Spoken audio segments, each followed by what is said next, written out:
Hello, everyone, and welcome to Two Idiots Talking About Art. About art. About art. About art. I am Rodney Thompson, and this is my best friend, Naoto Skorick. Hello. And in today's episode, I'm interviewing Naoto. Wow. We're going to find out all the nitty-gritty details about his life. All the seedy underground clubs and lots of money laundering and whatnot and all of that jazz. So I got a laundry list full of it. Yeah. And we'll get to just hear about your lovely co-host Naoto Skorick. W.E. Naoto Skorick. Yeah. So without further ado, stay tuned for the interview with Naoto Skorick. Oh.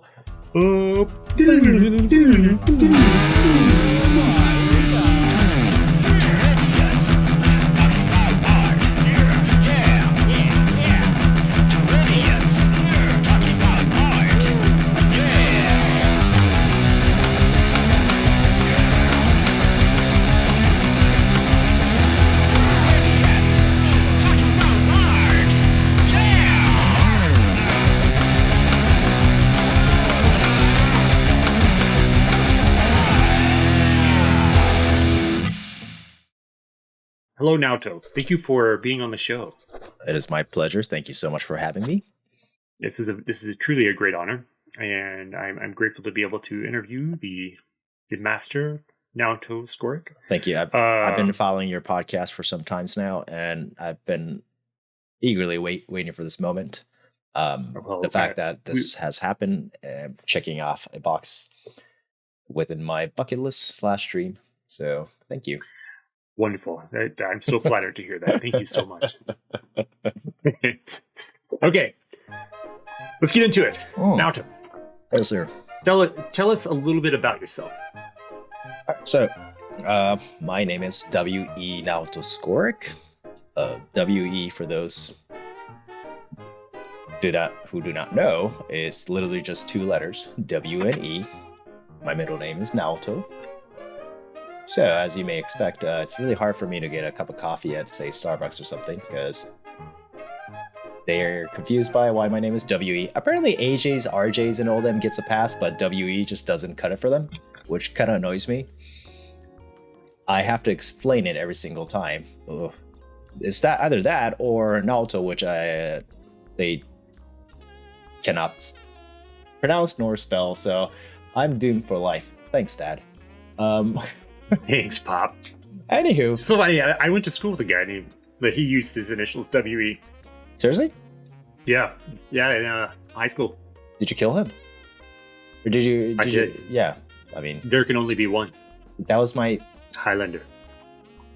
I don't feel original anymore. Thanks. I did not need to hear that information. Well, I think yours is you are original because yours are just the letters, right? It is W-E. Just letters, yeah. Yeah, his was like William Edward or something like that. I can't remember. Oh, I should explain. It was in honor of my dad's father, who was William Emile, and he decided it would be cool to just give the initials and initials only. So that's the background story to that. That's cool. I didn't know that. Yeah. Anyways, I think I've already done this explanation way back in the day, in episode 0 or something. So I'll keep it short. But I was born in Seattle.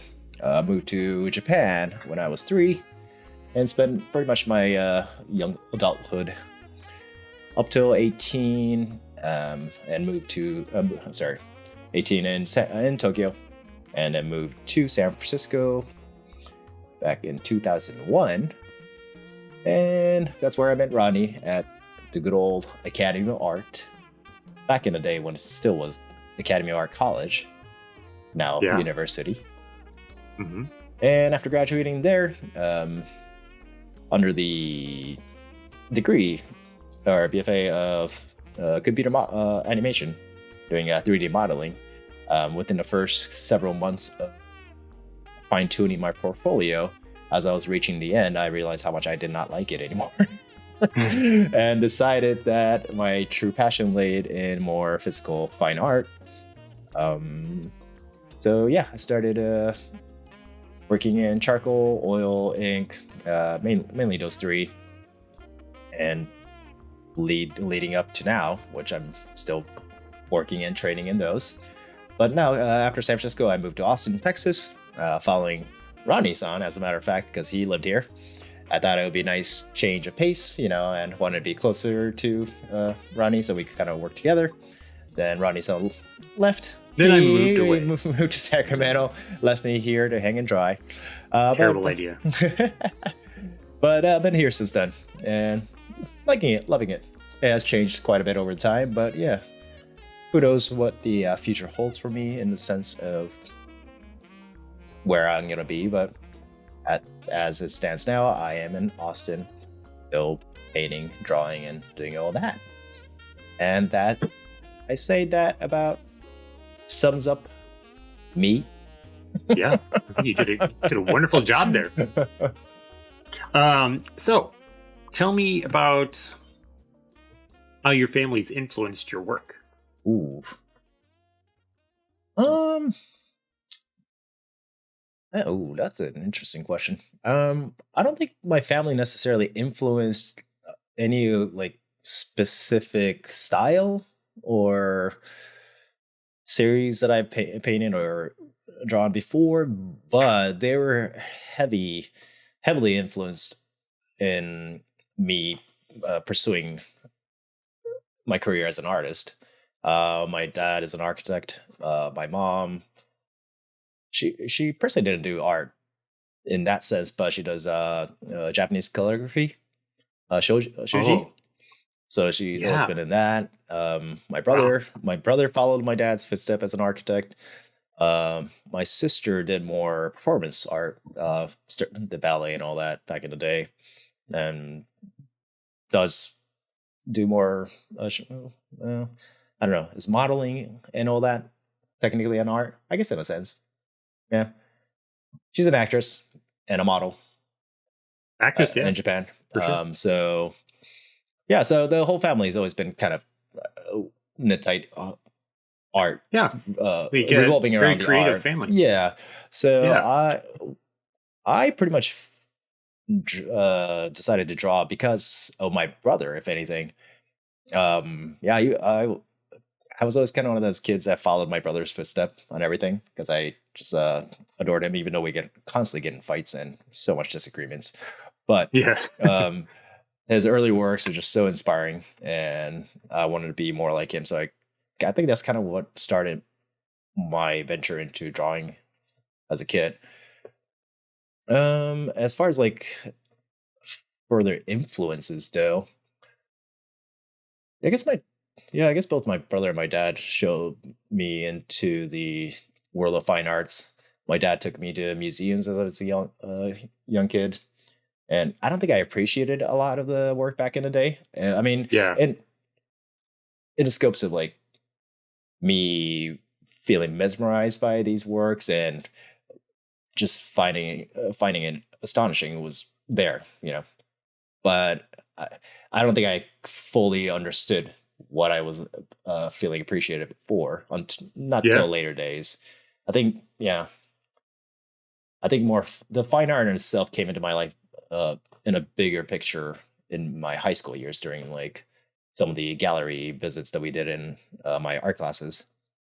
But as far as like specific influence, I would say there wasn't a whole lot because I always try to revolt against my dad, who constantly tried to share like he tried to make me read certain books about like certain artists or try to share some of the influences, and I was like, no, I don't want that. I want to be more unique and original, and so I'm just gonna toss that aside. So to answer your question, almost none. I don't know. That sounds like it sounds like a lot of influence. It just wasn't like it wasn't super direct. Yeah, no, almost none. You had a creative family. For sure. I think slowly, that just kind of dug into my subconscious and made me appreciate the arts more. And the journey itself was more on my own, I think. But I don't think without them being in that specific scene, I would have pursued art Yeah. There was a huge part to it. Yeah. Yeah, that makes There's sense. the one thing that I do remember. Um, I can't. I cannot remember the name of the artist, but do you remember that? Is it? I think it was a charcoal or graphite drawing. There's like two portraiture, but they're almost like not skinned, but their flesh was coming undone, almost like in a stripe, and it was a Oh, surrealism art. It was like a figure, that yeah, sounds yeah, familiar. like a face, and then like towards the bottom, like the skin started like shredding Like itself, unwound. unwound itself, and I remember seeing that on my dad's desk. I think he had a mouse pad for it, and I was just so mesmerized by that work. I think that was one of the earliest thing that made me want to kind of go into fine art. Ah, Want cool. to go into art class and learn more about it, and from there, Yeah, obviously, yeah. went to different directions. But yeah, so that that would have been the influence my dad had for me. A mouse That pad. makes sense. Yeah. Cool. Well, okay, so what got you how did you get to the point of choosing animation and 3D modeling by the time you're going to college?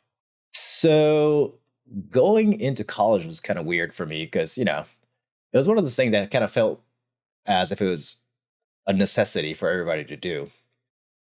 But I Right. didn't necessarily have any particular interest in a specific subject just yet.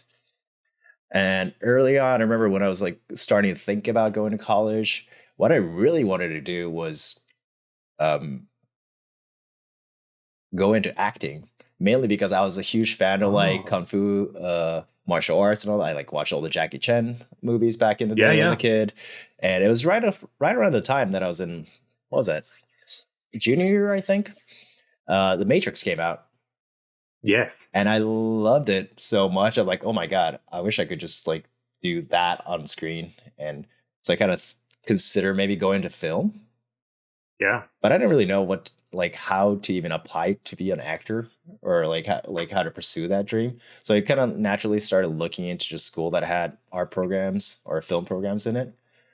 And FYI, I was a pretty horrible student, academically speaking, outside from like art classes. So my choices were pretty limited. And then while searching, I found myself applying for the Academy of Art, which I got into, and my first semester I was in film. Yeah, that's right. I remember you Hmm. telling me that. And even once I got in and going through the first semester, I wasn't 100% sure what I wanted to do. Like I was taking a lot of different classes and enjoyed every single one of them. But after talking to the student council, like I was sharing the idea that like I didn't feel like I was necessarily being creative in the process of like creating something original and unique, right? And from there, I can't remember her name. What the hell was it? Anyways, she suggested that I go into 3D modeling. It's still it's still associated with film, but yeah, you're definitely going to have a lot more creative process within it. Yeah. And that was kind of the switch that I made because of it. Like at that point, I think I already gave up on the actor side of it Yeah, yeah. because I was like, okay, well, that's not exactly realistic, nor is something that I want to do anymore. And any other particular departments within film wasn't exactly what I wanted to do. Yeah, yeah. And yeah, I think 3D modeling was the closest that I was able to feel creative, kind of like if I was painting, and while staying in the film industry. So Yeah. that's kind of what it was. Yeah. Cool. Yeah, that's cool. It's I knew about the film aspect of that you had started off that, but I'd forgotten about it. But it's neat to hear kind of the evolution of where you started and how Right. you got into school and like where you are now too. Mm. And Because it's yeah, you're not doing any 3D modeling now, no. and you're back on the fine art train. Hmm. That was Yeah. it's fun. It was weird because a revelation. It was a weird revelation because like I really do enjoy 3D modeling as a whole, but then Yeah. once it was the portfolio creation I think that got me thinking, and like while researching like what I would be doing for the rest of my life or until like I decide something else. Um, you're just constantly getting, works from other people and you're translating that into 3D form. Yeah. And once I kind of realized that, and like, which I think initially I was okay with it, but more I delve into it, the idea just became somewhat uneasy for me. Like, yeah, I just hated it. And yeah, I think the hours I was spending sitting down in front of the computer, pushing buttons around, making, putting my portfolio together, it was the moment I realized, like, I can't do this like every day. Like, I'm gonna go freaking insane.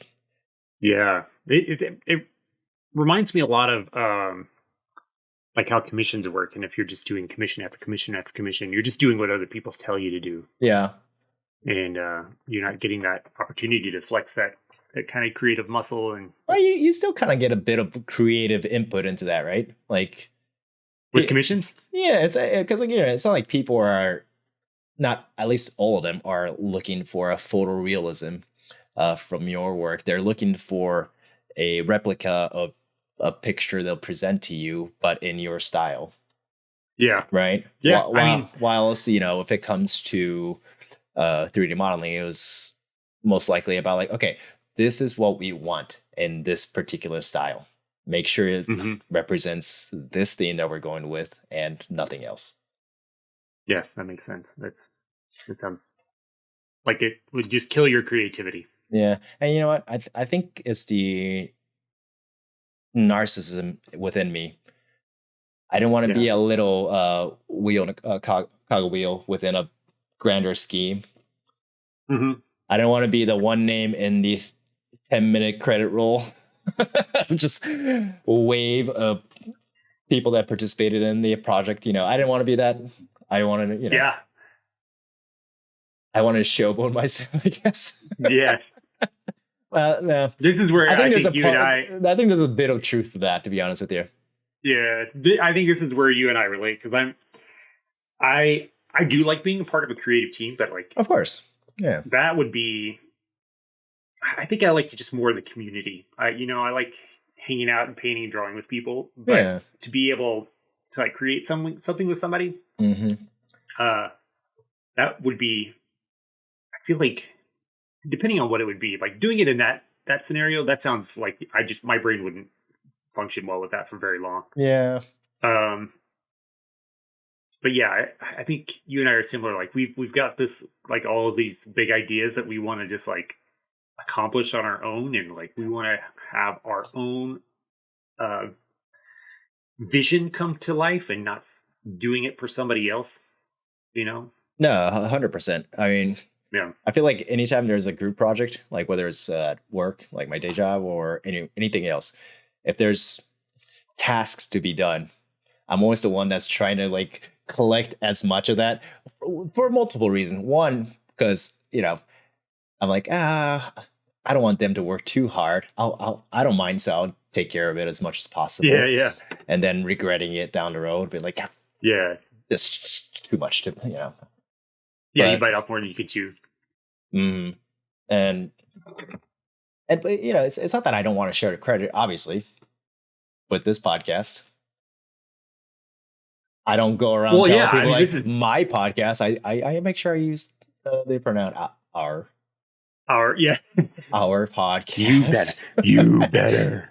I don't say Rodney. I say Rodney and my podcast. So yeah. I say, I don't know. I guess at the end of the day, I'm not a good team player. I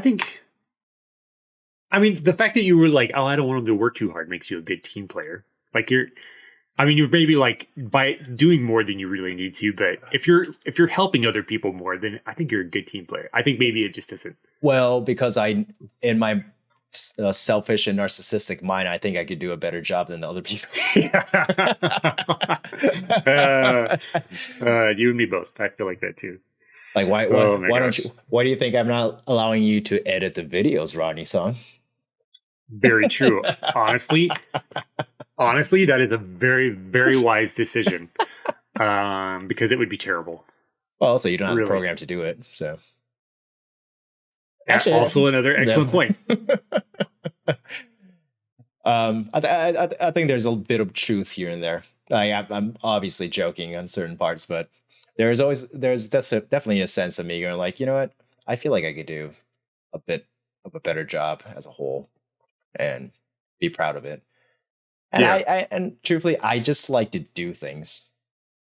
I'm Yeah. I'm such a mixed bag. I'm really lazy. Like Yeah. I almost don't want to get out of bed every day. I rather just Fair. not do things, but I also want to be the one to do all the stuff because I both enjoy it and kind of take full credit Yeah. to it. Yeah. Yeah. I mean, it's a conundrum. It You're is. you're It stuck is. between a rock and a hard place there. And I don't think this is going to resolve itself anytime soon either. I think it's No, here to just stick. just just Yeah. just take those toxic traits to the grave. Will do. uh, I don't think I have a choice. Yeah. yeah, that's good. Okay. So, what kind of work are you doing now? Right now, everything.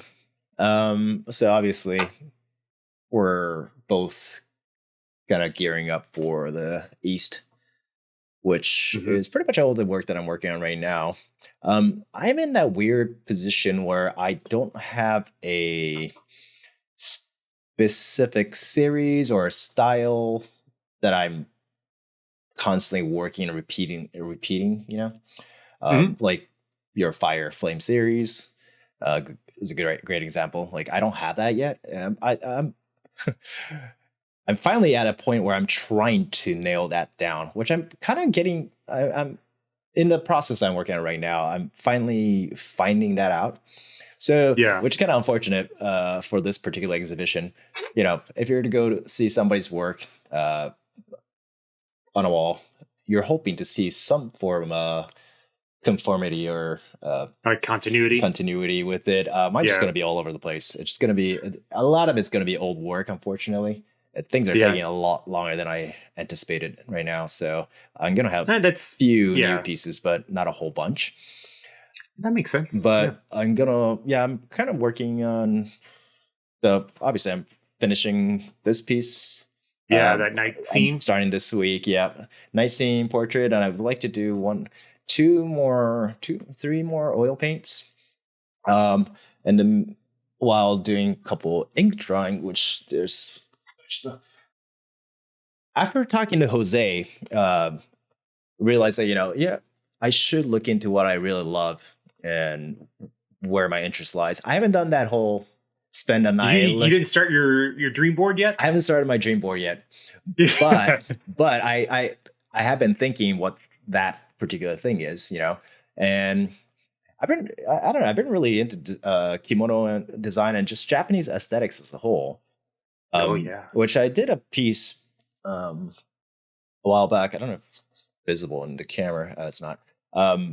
During October last year, I did the little scary geisha one, and I really enjoyed Oh it. yes. Yeah. And while I was reworking on that piece, I realized that I was like doing a bunch of research on accessories and like kimono designs, and I really enjoyed it. I'm trying to find a way to incorporate a bit of my love for like the glimpse 3D and two-dimensional design aspect into my work. And right now I'm kind of working on this little guy. Sorry, I love that. this guy's taking me freaking forever. I mean, it looks like you've put like a million billion hours into it already. I guess I should explain it. It's a oirang or a geisha, and I'm trying to I'm exploring the.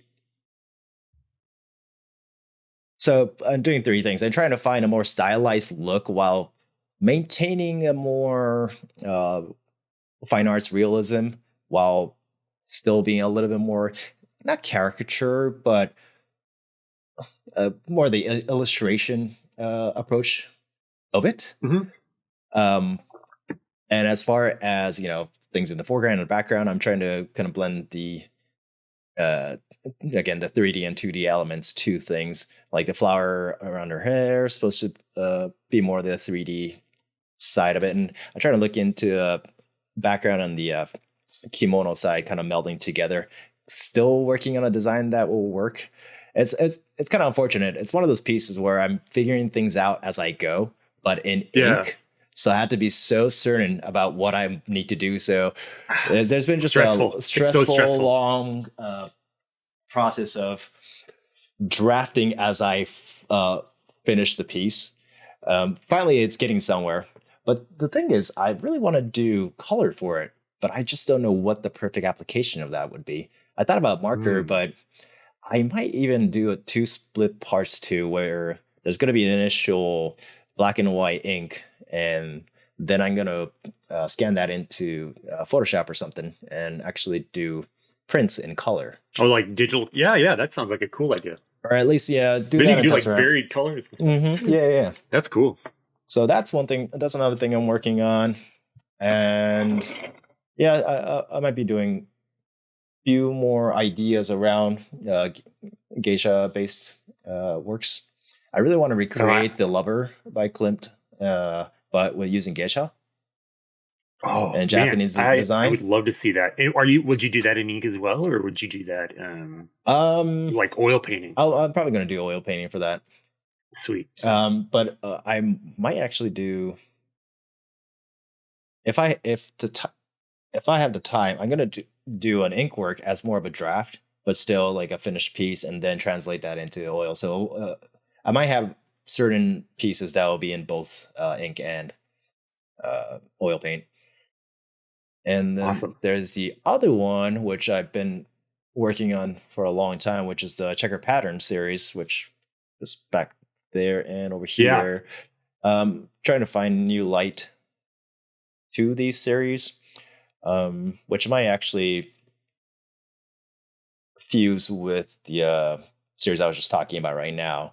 So again, I'm just kind of testing out ideas. I don't think this is going to be a really good show for me personally.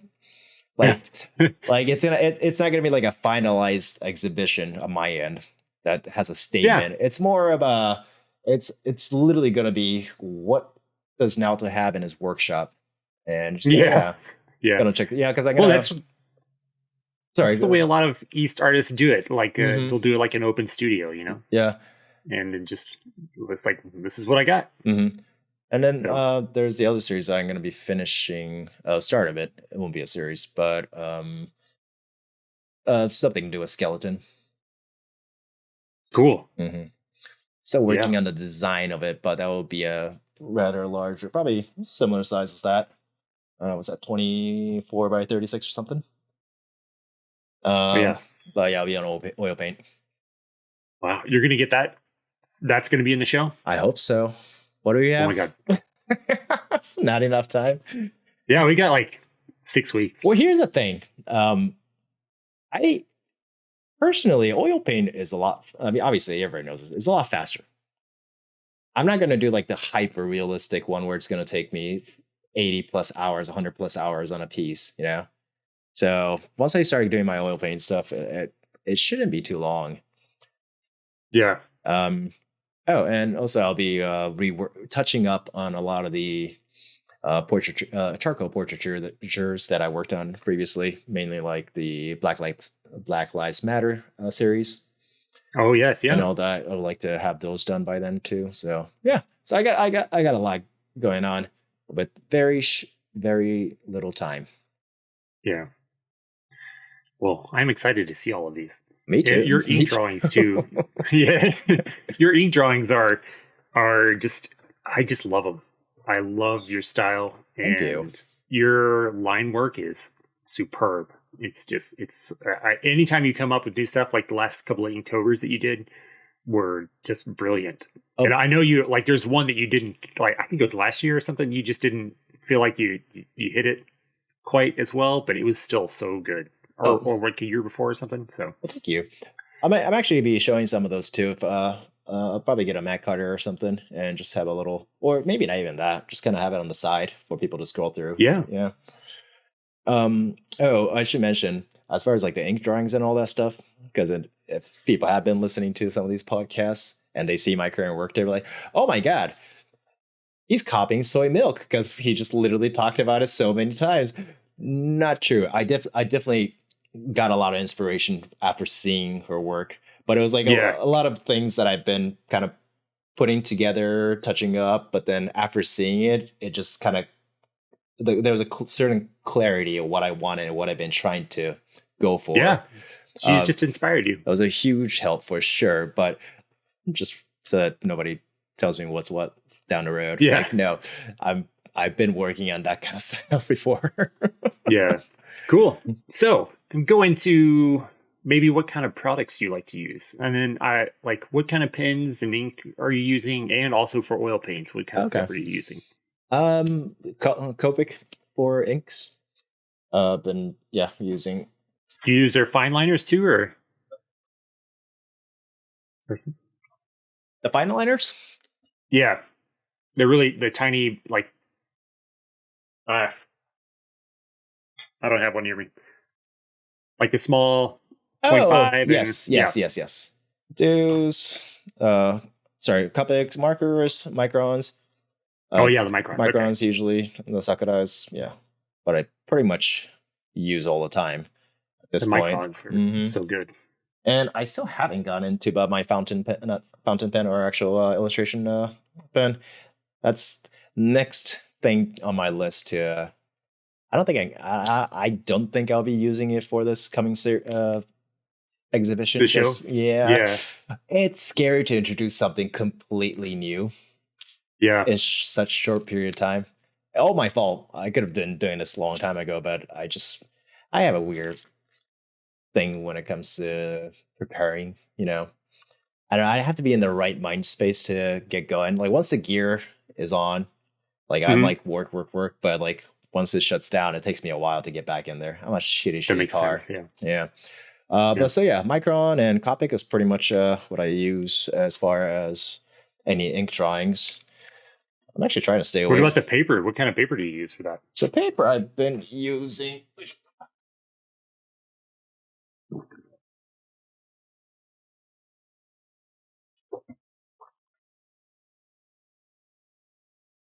Paper I've been going into Bristol boards. Oh yeah, Bristol papers. Do you use the vellum or the or smooth? The smooth. Yeah, smooth Bristol. Trying to get my hands on the 500 series. Unfortunately, my local store doesn't have it. And do they even have the 400? They actually. Oh, actually, not. This is the one that I got in my local art store, which is not the one that I personally like using.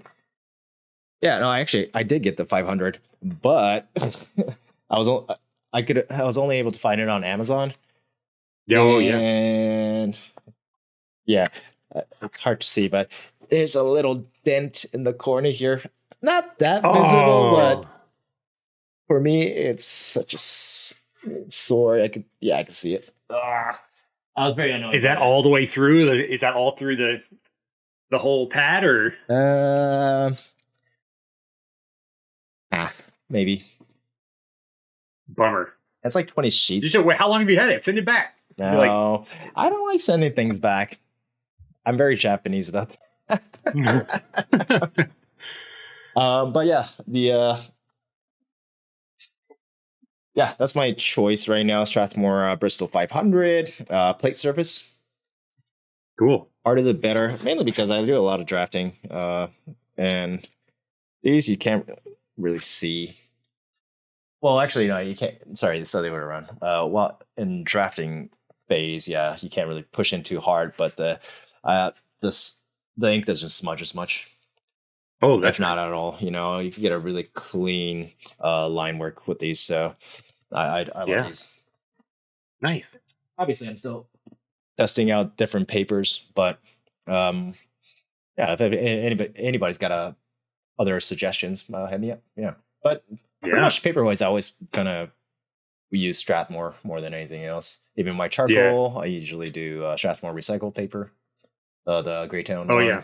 Which I love. Yeah, I like those. Mm-hmm.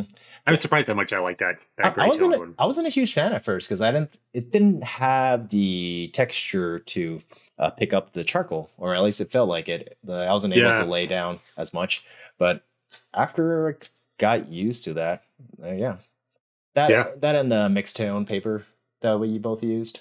Yeah, the 500 charcoal, that's changed in the last couple of years. That did. I missed, was like 4 years ago or so. Something like that, yeah. Something like that. That was the best time. I can't find that series anymore. Yeah, you won't. Dix and Ticonderoga bought him out, so. Oh, really? Yeah. Dix? Dick's son. That's what he meant. Yeah. And as far as oil paint goes, I pretty much use whatever brush that I could find as cheap. I'm not Jose Lopez Vergara style stickler. Yeah.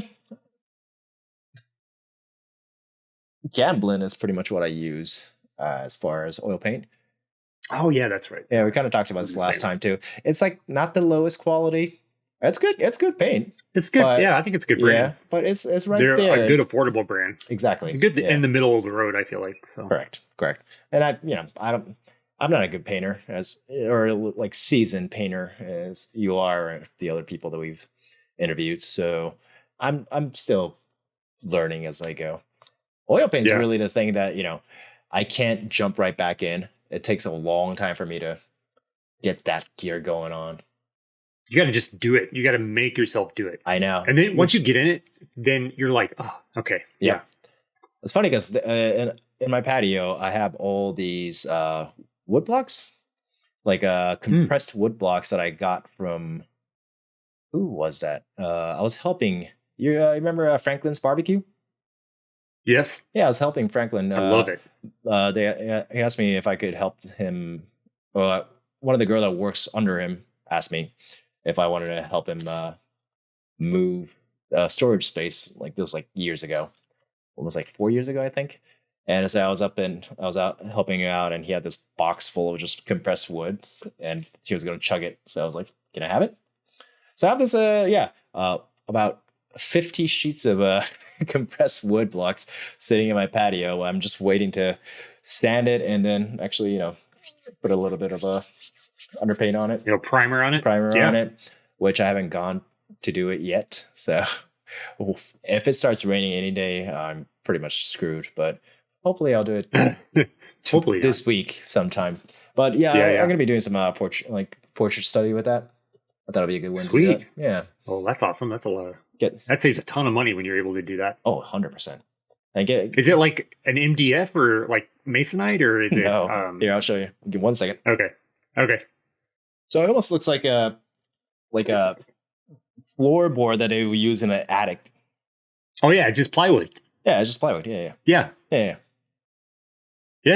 Cool. Yeah, just kind of sand it a little bit so I don't cut myself. Make sure you put some PVA size on that, a couple of coats of that, and then put gesso on it. That'll help.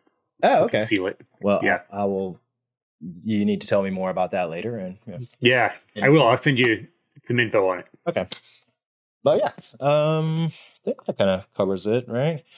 Oh, as far as charcoal works, I've been using a lot of pan pastels and charcoal pencils, as I learned through David Kassan, specifically 2H and HB, and white charcoal or white pastel. So you don't go any darker than 2B? No, or HB. 2B at the most, but trying to see, that's another thing I'm trying to kind of use his teachings, but trying to add a little bit of me into it. I'm still figuring that out, but 2B is the max we go. Yeah. Wow. Try to get a more of a softer feel to the whole thing. And that's what David Cosson used? Mm-hmm. Wow. I didn't realize he used that. He kept it as light as that. Yeah, a lot of the dark. Thinking about it makes sense. Mm-hmm. Yeah. That's how he gets that very neutral, mid. Yeah, very soft transitions and stuff. Yeah, darkest is always the pan pastel, and then using the tone of the actual sheet and the pencils to kind of get textures Yeah. and whatnot. Yeah. Cool. Man, I wouldn't be able to survive without a 6B or some kind of I compressed dark black charcoal. It's so hard to make this switch now too, which is kind of unfortunate because I had few people ask for a commission with portrait while I was still kind of gearing myself to this new direction of charcoal Hmm. drawing. And because I'm an idiot, I'm like, you know what? I'm gonna do a commission using this new style that I'm not that good at, and I feel bad. Oh no. I feel Oh, bad. I should just stuck with yeah. the old methods for The those and old kept for stuff. them. Yeah. Yeah. But the thing is, I love the result. You know, it's I'm still not there, but what yeah, ones that I were able to finish, yeah, I like it. So it could be better though. Nice. It needs to be better. Well, okay, so going back, Mhm. what is on your palette for oil paints? Like what colors? Let me pull out my paint because I literally can't remember. 1 second. These are all work in progress, obviously. You know. Mhm. Oh my god, this is how much I did not know oil paint Yeah. when I was buying this. I know better now, but I didn't realize there's a fast matte paints. Like when initially, Wait, what is it? a fast matte or a quick dry. Oh, okay. That was so like early on when I was painting. Like, why are these paint like drying up so freaking fast? Like, wow. Oh my god, yeah, I didn't even, yeah. So that's all right. So, phthalo blue. Nice. Transparent brown oxide. Oh, sorry. Also, I use Winsor and Newton as well. But transparent brown oxide. Let's see. Yes, I have a phthalo blue and a fast matte phthalo blue. Oh, I was so annoyed by that. Cobalt blue. Wow, I haven't used this in so long. They're all like stuck together. Titanium matte, white, fast matte. I guess I could help you for this show. Like you can, Yeah, but it's so hard to paint with those. yeah. Canyon red medium. Terra Rosa. What's the other one? I must have. Oh yeah, I'm at the bottom of my two. Cadmium yellow. Cadmium yellow. Yeah. That's Cadmium yellow deep, actually, specifically. This one I actually particularly liked. Permanent rose. Oh, I have never used a permanent rose. That's nice. Yeah, this one's something I've been touched in a while. Okay, but actually, as far as palette goes, that's it. Yeah, I do a little bit. not a whole lot. Cadmium barium green deep in there too. What, cadmium green deep? Cadmium Is that what you said? barium green deep. Yes. Oh wow. Well, yeah, that's that. And I think it's somewhere deep in there. I do have a black. I think it was ivory black that I Yeah. use. But Pretty standard, try not to use it if I don't have to. I definitely used a lot in that one for sure. Oh yeah. Yeah. I had to. I can't wait to see that in person because it's just. You've shown me photos before, like that's clearer than looking through the computer screen. Yeah. And it Which looks cool so far. But now it's just like I can just make out like a light and a sign and a few lighter bits in the middle. So I'm thinking of retouching up a lot of the. I mean, I haven't worked on this for so long, like almost 3 years, as a matter of fact. Oh wow, really? I thought you just started in the last year for some reason. It was like during the pandemic, so Wow. like, or maybe a little before that. So I'm in that process. Again, I haven't really painted too much. I've been doing more ink stuff. So I've seen a lot of different styles of art that I'm kind of intrigued in trying out something new. Mhm. So I'm probably gonna just try something completely new. So it might fail, it might succeed. Who knows? We'll find out. That's the beauty of art. Experiment. People will find out November 12th, including myself. Well, I think it might be close to time to do some lightning round. Ooh, questions. I do apologize. After listening to your series of questions, I feel like I should have asked you what your pilot looks like, but oh no, all good. I liked your questions. You did a good job. There, why don't you give us your palette right now? Oh my god, that will take us way too long. Okay. Let me give you a rundown. Okay. Okay, I can do a run. Ivory black, yep. ultramarine blue, okay, cobalt blue, yep, king's blue, viridian, okay, cinnabar green medium, and cadmium light or cadmium green light. Yep. For number, transparent oxide red. Yep. Alizarin crimson, terra rosa, cadmium red light, brilliant pink, terra rosa.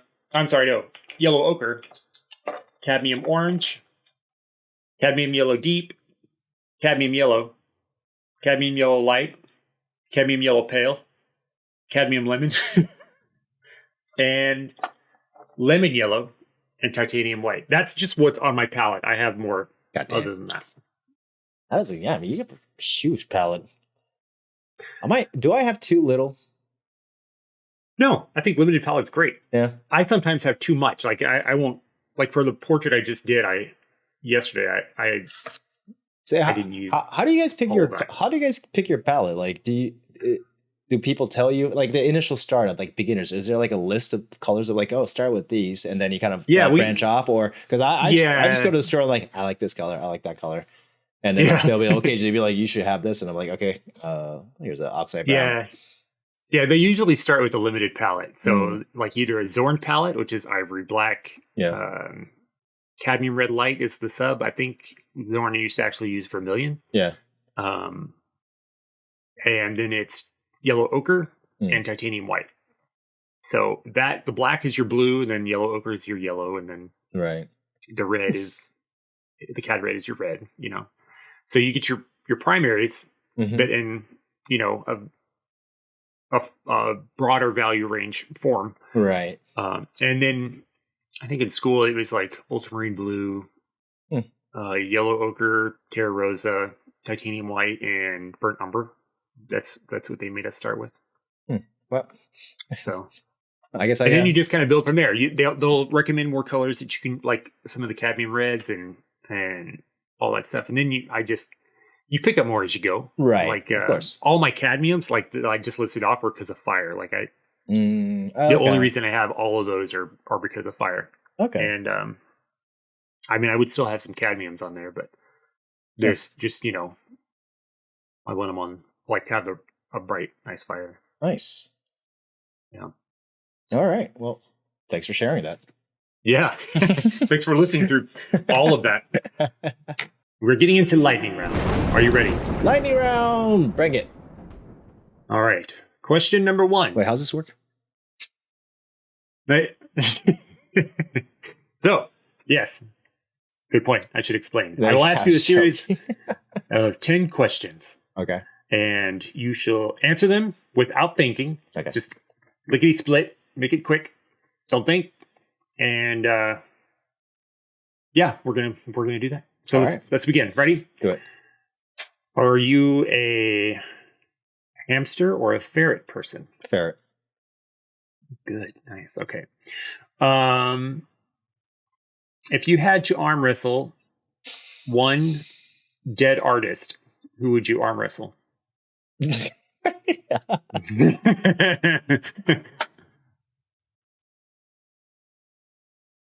Gentileschi? She'd whoop your ass. I think so. I want to see her whip my ass. Like, I'm sure she will. Yeah. It's just, she had to survive the Renaissance. Yeah. Okay. Then number 3. Who are your current top 3 artists? Alive or dead? Oh, okay. Monet,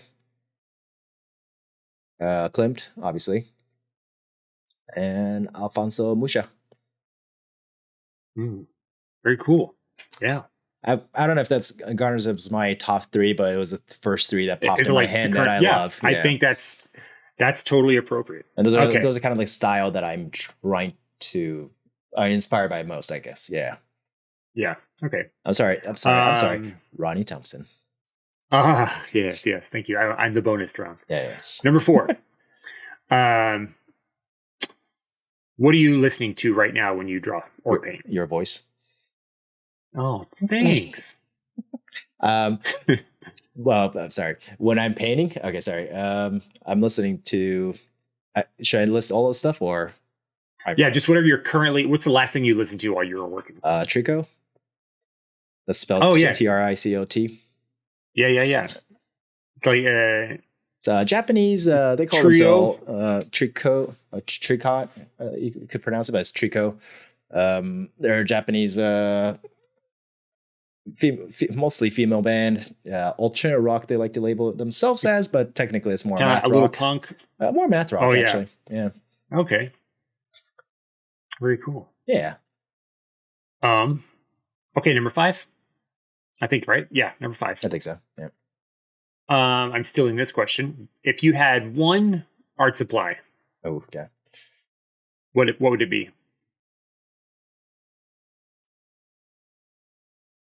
Yeah, I think I'll go with no, I'm like blanking. Micron pen. No, Micron pen. 0.01. Oh, sorry. Yeah, is it 0.01? Yeah, or 0.1. Yeah. Oh, a tiny one. Yeah. Yeah. Okay. Oh, nice. Assuming that it's a magic pen where the ink will never deplete.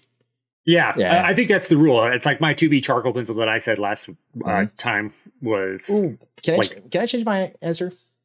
Yeah. Ink and quilt. Wait, what? Ink and quilt. Oh, the quilt. Quilt pen. Oh, yeah. Well, yeah. Okay. Whatever my actual. Yeah. Because I feel like that would be colder. Yeah. You could do anything with that once you master it. You'd certainly look fancier. That too. And it needs a feather. Yeah. It needs a feather. A long feather. Yeah, totally. It's got to be like a peacock when you're riding the feathers like. Yeah, it needs to be slapping my head. Okay. Number 6. What's your favorite alcohol beverage? Alcohol beverage as a cocktail or like just answer. Tequila. Okay. No, I wouldn't have thought that. Okay. Number 7. If you could draw with any artist, who would you like in a community setting? Who would you want to draw with? Ooh. In a community setting? Yeah, like if you were just going to hang out with one artist that you could pick to hang out with and just draw and hang out with them. Dead or alive? Dead. Let's say alive. Alive. You know, since I've been talking her up so much and I really do want soy milk. Okay, yeah. Good one. She does a lot of live artwork that's just impressive, and I feel like she's got such a huge variation in her work. Just the spectrum of her piece are just so wide. It'll be fun to kind of talk about her and all stuff. She's actually at a cat con or something like that right now, which is all just cat artworks. Oh, I saw that on Instagram. Yeah. I was like, what is this? I don't know. She seems like a fun person to talk about a lot of art stuff. So also, sorry, to go back to the previous question, which was number 6. Yeah. I'm so stupid. When you said alcoholic beverage, all I kept thinking was spirits, but not alcoholic beverage. Yeah.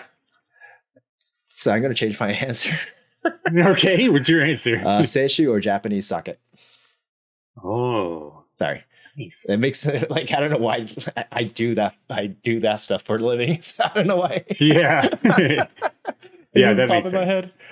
But tequila, I guess, was what I really. Anyways, okay. So. Okay. All right. Number 8. let's see here. Where am I? Number 8. Give me, what's your favorite color? Green. I knew that. It's like a forest green, right? Mm-hmm. Forest green and turquoise, if you consider that more green than blue. I always kind of thought turquoise to be more in the green family than blue, in my opinion. Yeah. Actually, if I mean, looking at it right now, well, that's not really turquoise though, but that's more blue. A little. It's very aqua. Yeah, I like green. Yeah, from my view. Anyway. Mm-hmm. Okay. What would be? What do you see your? Okay, well, hang on. Where do you think your art will be in 5 years? In the dumpster.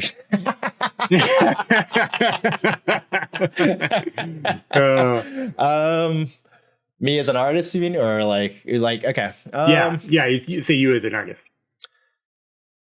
In 5 years, I would like to imagine that I'll be doing more gallery works, actual full-on gallery works, and yeah, I think in 5 years I'll actually have something that I would call a series, maybe an annual thing that people come take a look at, and I hope that I'll actually have my name somewhat known, but maybe 1 in 10,000 people will know my name.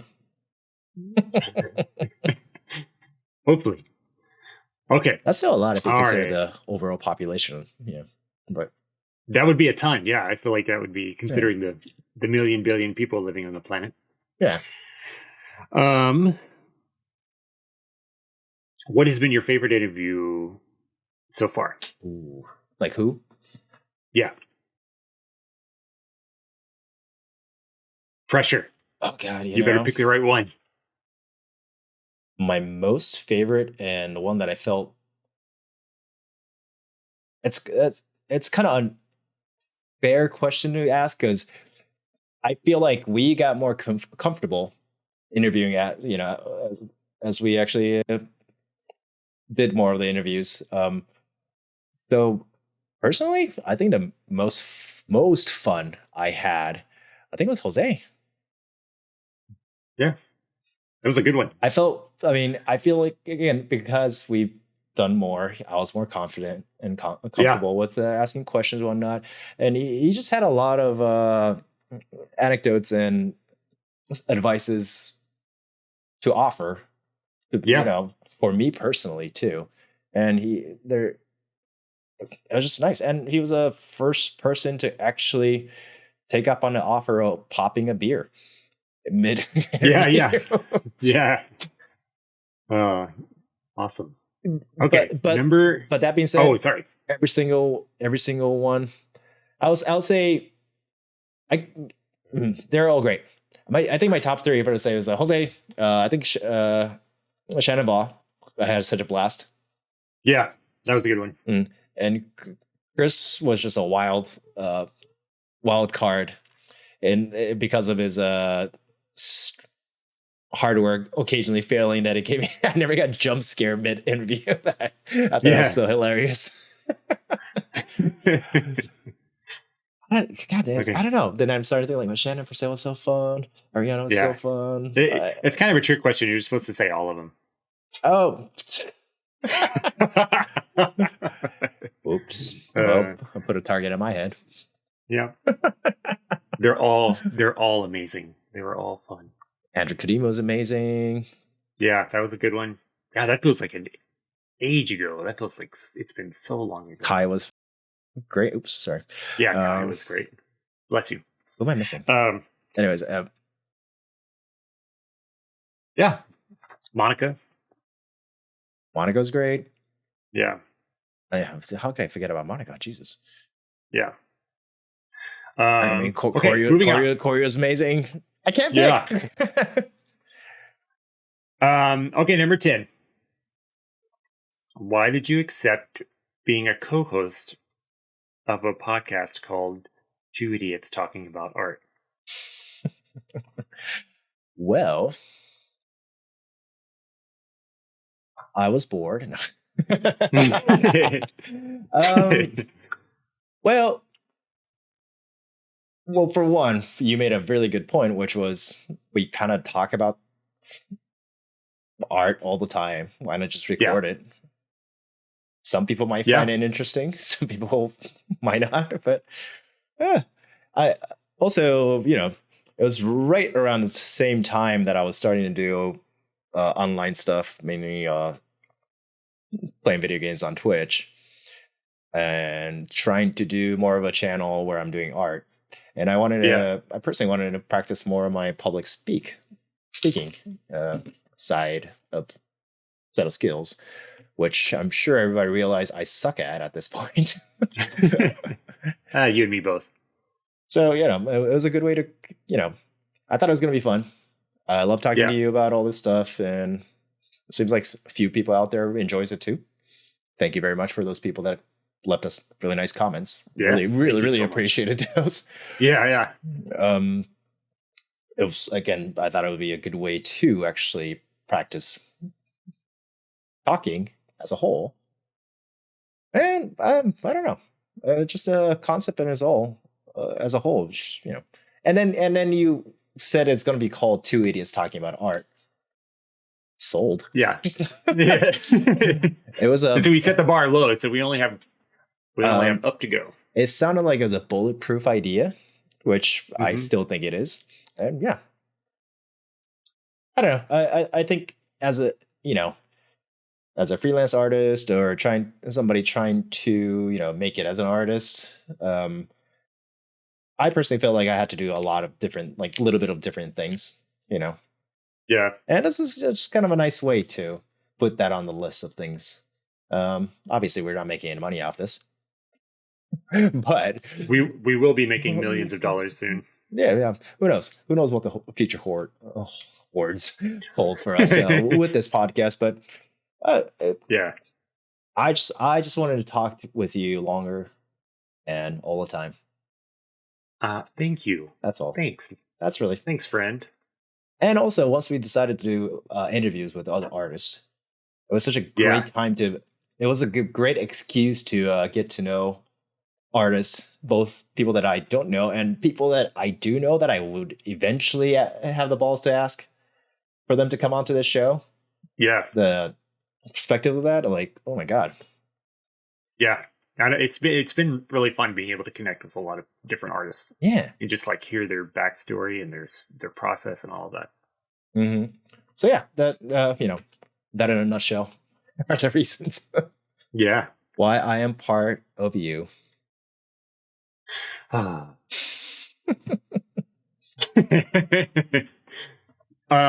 Excellent answer.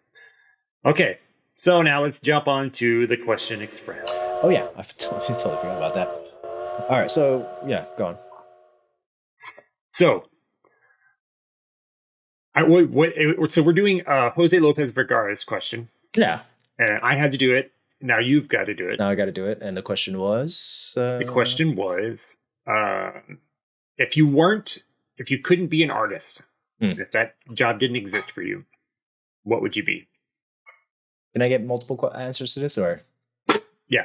Okay. So if I remember as a kid, I already kind of mentioned acting, right? Yes. But I feel like that kind of still follows artist. Well, all right, your art. You aren't able to do your art. Oh, okay. Yeah. But with the knowledge I have right now and my interest in itself, I would love to have been a video game journalist. Oh, interesting.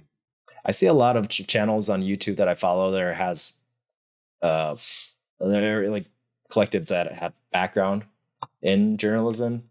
Yeah. Well, I think because, I suck at speaking. I feel like journalism or being in a language major or something along that line would have truly benefited me. Yeah. Just imagining myself actually speaking in a full coherent language. It'd have been so cool. And to actually be talking about things that I love, which is video games. And then eventually kind of, there's that channel that I follow where, like I said, they all had journalistic backgrounds in video games, and now they're kind of just playing games and talking about it and reviewing it. which would be so fun to do. I'll excel at that. That's one answer. The other one, this actually almost thought about applying for when I was looking at colleges ago. Zoology. Oh, cool. Yeah, I don't know. Yeah. It was. Obviously I didn't pursue it, but I don't know. I thought it'd be so cool to just study animals. Yeah, very cool. Yeah. Nice. So what is that just something you've always been interested in, or what, zoology? Yeah. Not to the point where like I know everything about all the animals, nor more than an average person and their knowledge. If anything, I hate doing research, so I don't look into more than what's in front of me. But I just like I love animals. I like the nature. Yeah. You know. Nice. Oh, very cool. Yeah. Well, you had some wonderful answers there to all my questions. Thank you. Thanks so much. Yeah. Okay, so I guess we could wrap this up now. Should we come up with a question for the choo-choo train, or? Oh yeah, we should come up for the following. Yeah. Okay. What do you think? I know you're running on. You're short on time, but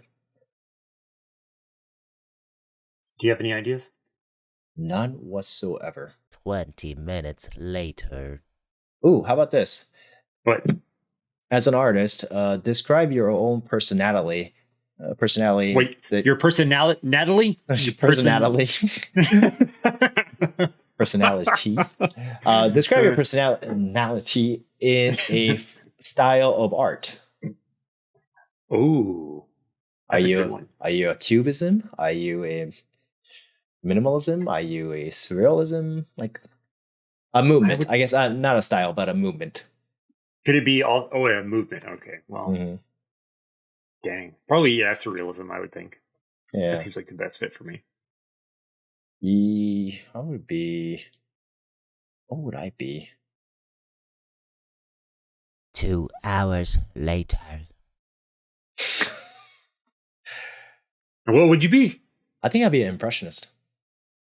Okay. Yeah. I feel like I can see that. Yeah. Yeah. This would be fun. This would be a fun another question to ask her next. Yeah, we'll just throw it on top of Jose's question. Yeah. Let's do that. Which next year. Yeah. But yeah. I like it. Okay. Well, there you have it. We have our question. So, that being said, Naoto, thank you so much for being on the show. Thank you. Being thank you. Such a wonderful interviewee. It has been a pleasure. Thank you. I loved getting to know more about your work and all of those neat details. Thanks for letting me talk for so long. Yeah. To everyone out there, thanks for listening to us. If you want to leave some comments or rate our podcast, we would really love it. We'd be very grateful for any kind of attention you give us. Yeah. And just let us know what you think. Yeah. And also before we go, one last final thing. Again, since we're promoting E.A.S.T and our own exhibition, E.A.S.T. this one. Yes. So when this particular episode is airing, we have another weekend coming up, which should be did I say the 20th? Sorry, let me 20 something. Yeah. Let me double check. 19th and the 20th. We'll still be going on strong over at Springdale General here in Austin, Texas.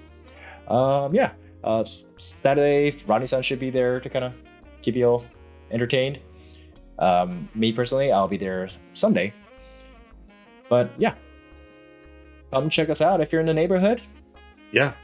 Otherwise, we'll post a lot of information online on Instagram, and might even, I don't know, thinking about doing some stuff with Two Idiots live over there. So possibly, fingers crossed. Yeah.